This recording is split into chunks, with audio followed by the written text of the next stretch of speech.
Professor, outra pergunta. Em relação ao atestado de capacidade técnica, eu vi uns editais passados aí também, e um exemplo de um pregão que teve de máquinas hospitalares. E nesse pregão tinha duas máquinas distintas e também foi fracassada. Todos os concorrentes ali perderam por falta de atestado. E assim, esse pregão ele estava pedindo um atestado para cada máquina. Isso é comum? Isso é possível, apesar que para a Flávia não faz sentido nenhum pedir atestado de capacidade técnica quando a gente fala de compra. Então, existe sim a possibilidade de você impugnar um edital, tá? E olha só, Nelene, só para deixar claro aqui para o pessoal que está assistindo, não quer dizer que você vai ter 100% de êxito em Sim. impugnações desse tipo. Por quê? Porque a própria lei, a própria legislação, ela permite que o atestado de capacidade técnica ele seja exigido, seja para obra, para serviço ou para compra. Mas pensa comigo, né? E é isso que eu sempre explico para os meus alunos que são servidores públicos. Não faz o menor sentido você pedir atestado de capacidade técnica para compra de produto. Pô, que o cara, eu vou pedir um atestado que o cara já entregou água, que o cara já entregou uma máquina.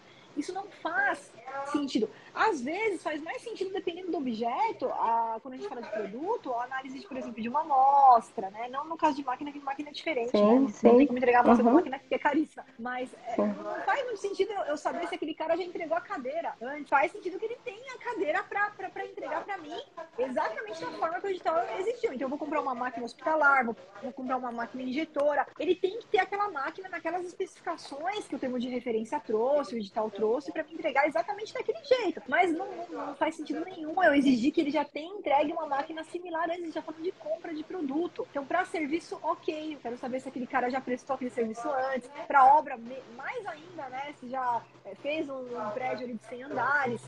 Mas para compra, não. Então, para compra, eu sou totalmente contra exigir atestado de capacidade técnica quando a gente fala de entrega de produto, quando a gente fala de compra de bens. Então, é possível fazer impugnação? Sim, é possível. E já tive êxito em impugnações nesse sentido, de exigir atestado para produto, e a gente conseguiu, nessa impugnação, ter êxito e o edital ele foi alterado. Mas pode ser também que o órgão não altere e ele continue solicitando. E aí tá errado? Vamos entrar com uma denúncia? Não, porque ele tem essa possibilidade. A lei, da forma que ela é escrita, ela traz a possibilidade de pedir atestado, inclusive para produto, mas é uma tentativa, tá? É uma tentativa que a gente tem de tentar impugnar aquele edital. Não consegui, Flávio, então vamos buscar outros editais. Se o meu cliente não tem ainda esse atestado, a gente busca outras oportunidades, até em empresa física, hospitais particulares, para eu fornecer esse produto e depois eu ir montando a minha pastinha de atestados para já participar das licitações que exigem esses atestados. Agora a parte, Flávia, da econômico-financeira, né, que a maioria dos editais vem pedindo, né? Uns eu já vi que em duas situações, né, que pede a parte do balanço, do DRE para fazer toda aquela fórmula, né? Inclusive tem até a fórmula no edital para ser feito, que tem que dar de 0 a 5 e tal, a empresa tem que estar dentro daquele percentual ali econômico-financeira. E outra que eu vi, ele só pede o atestado, questão de falência, né? Se a empresa já Certidão, já né? tramitou isso, a certidão de falência da empresa. Então eu queria ver essas duas hipóteses aí, quando realmente é preciso enviar a questão do balanço, do DRE, fazer toda essa comprovação que é bem trabalhosa, viu? Então vamos lá, Neliane. A questão da certidão de falência e recuperação judicial, praticamente todos os editais eles têm que pedir isso daí. Então, se a gente for Sim, analisar ao pé da letra ali, tanto a parte de qualificação técnica, que a gente está falando a dúvida anterior dos atestados, quanto a qualificação econômico-financeira, balanço, tal, essas duas searas de documentos são searas que a gente fala que não é obrigatório exigir. Então, veja só, o gestor público, quando ele vai fazer o edital, ele vai analisar, opa, essa contratação, será que eu preciso analisar a qualificação técnica ou eu posso dispensar? Será que eu preciso analisar a qualificação econômico-financeira ou eu posso dispensar? Então, quando a gente vai para compras, comprar um produto, olha, compra um produto, vai ser a compra de uma entrega ali imediata. Será que eu preciso pedir balanço? Não necessariamente. Então, é uma hipótese que o próprio órgão vai falar, olha, nessa hipótese não tem risco nenhum, não precisa ficar analisando a saúde financeira da empresa. Quem ganhar vai entregar o produto e a gente vai pagar posteriormente, ponto final. Atestado também, vou comprar um produto. Meu amigo, não faz sentido pedir atestado de capacidade técnica, deixa isso daí para quando você for contratar uma obra, contratar um serviço. Então, está na seara onde o órgão ele vai analisar se é preciso pedir ou não. Vou realizar aqui um serviço de limpeza, um serviço contínuo, exigindo 12 meses, a empresa vai ter que vir com um monte de empregado. Opa, ela precisa ter uma saúde financeira. Então faz todo sentido eu analisar a saúde financeira, pedir balanço, tal. Então o que acontece, Nelena? A partir de agora, os editais que você for pegar, eles podem exigir ou não a documentação de qualificação técnica e a documentação de qualificação econômico-financeira, tá? A certidão de falência é prático. Quase todos os editais eles vão exigir essa certidão, tá? Mas o balanço não. O balanço você vai encontrar oportunidades que exigem e oportunidades que simplesmente não vão exigir o balanço porque não há necessidade de eu analisar a saúde financeira da empresa. Então, quando a gente estiver diante de uma situação onde tem algum risco de inadimplemento, como eu falei, o serviço continuado, um serviço que vai ali por 12 meses, uma obra que requer um capital da empresa, aí o órgão provavelmente no edital vai vir com essa solicitação. Agora, falando de uma coisa mais simples, algo ali com um valor de repente reduzido, o valor da licitação é R$80 mil, R$100 mil.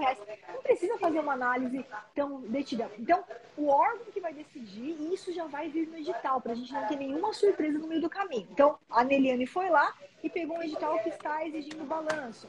Neliane, se o seu cliente não tem balanço, você vai ter que fazer o balanço. Você é contadora, né? Você vai ter que fazer o balanço dele. Não vai poder participar da licitação sem aquele balanço. Flávia, tem algum jeito de eu tentar derrubar o balanço? Tem. Lá no módulo 9, eu deixei uma imponderação para você. Quando o seu cliente for MEI, microempreendedor individual, ME ou EPP, existem algumas hipóteses que o balanço ele pode ser dispensado. E aí eu fiz uma impugnação, já deixei lá para vocês, onde a gente tenta também ampliar essas hipóteses também para outros casos de serviços e tudo mais, quando quem vai participar da licitação for um pequeno empresário, MEI, ME, EPP, e alguns casos tem dado muito certo, tanto eu, né, quanto os alunos que estão utilizando, eles me relatam lá, e alguns casos não, alguns casos a gente entra com a impugnação e o aluno fala, não, mas não importa que é ME, que é EPP, não importa, eu preciso analisar o balanço, daqui é um serviço que requer ali um tempo, tem um valor mais virtuoso, e eu preciso analisar a saúde financeira daquela empresa. E aí, então, você vai decidir, vamos fazer o balanço, você vai cobrar por isso a parte, seu trabalho como contadora, não tem nada a ver com analista de licitação, trabalho do contador, né? Tanto que os contadores, eu não sou contadora, eu sou analista de licitação, e quando precisa do balanço, o contador do meu cliente tem que fazer e tem que me mandar o balanço. Nessa oportunidade está pedindo balanço, bora, faz o balanço. Mesmo porque, se você faz o balanço uma vez, você vai usar esse mesmo balanço em várias licitações. Então, não tem sentido a gente fugir, né? Eu vejo, às vezes, não tô falando que é o seu caso, tá, Helena? Mas eu vejo, às vezes, algumas pessoas que eu converso e elas têm horror a ter que fazer o balanço. Porém, o que a gente tem que entender é que uma vez esse balanço feito, você vai usar para várias licitações do mesmo documento. Sim, com então certeza. é muito útil e é necessário porque muitas vezes é importante você não perder aquela oportunidade do que simplesmente não querer fazer o balanço e perder as oportunidades que estão exigindo o balanço, né? Já aproveitando esse gancho aí, professora, eu já vi também que eles pedem que esse balanço também ele seja registrado na junta comercial. Isso. Já observei isso. Então, procede, né? Então, toda vez que ele fizer esse pedido do balanço do DRE, da comprovação financeira, tem que ter esse registro também, né? Tem. Isso daí, se você for pegar a lei, né, que a Lei 8.934 de 94, que ela traz ali as questões do balanço, o balanço, se ele não for registrado, ele não tem efeitos perante terceiros. Então, se você for com o balanço sem registro, ele não vai ser aceito e tá correto, né? Tem que ser inabilitado. O que acontece é que algumas vezes a empresa, ou ela registra na junta, ou registra até no cartório. Por exemplo, sociedades de advogado, muitas vezes a gente não vai conseguir registrar na junta, a gente consegue registrar até na própria OAB. Por isso que fala assim, ou órgão equivalente. Bom. Então, dependendo da natureza ali daquela sociedade, né? Mas, via de regra, junta comercial, tem que estar registrado. Sem esse registro, o balanço ele não vai ser aceito. Então, é importante isso daí. Então, voltando aqui, se for um serviço continuado, vai haver a exigência, no caso do balanço da DRE. Agora, se for um serviço, produto que você vai entregar, fazer uma única entrega, então não haveria a necessidade, né, da comprovação. Isso, Neliane, assim, a gente está partindo do pressuposto das regras, padrões, mas veja só, o balanço ele pode ser exigido em qualquer hipótese. Então, o que é importante você ver? Pegou o edital, vai lá na parte de qualificação técnica e vê se o balanço está sendo exigido. Por quê? Pode ser exigido também compra? Também.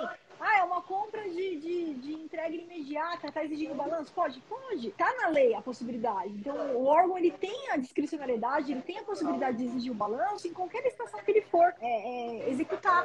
Porém, a gente sempre pode utilizar da impugnação. Então, quando você está falando de uma licitação para venda de um produto, entrega imediata, um valor baixo, não tem sentido pedir balanço. Então, a gente já ganhou muitas impugnações e o órgão realmente viu, opa, fez um recorte colhe ali, pegou um recorte colhe de outro edital e estava pedindo balanço porque estava usando um recorte colhe de edital.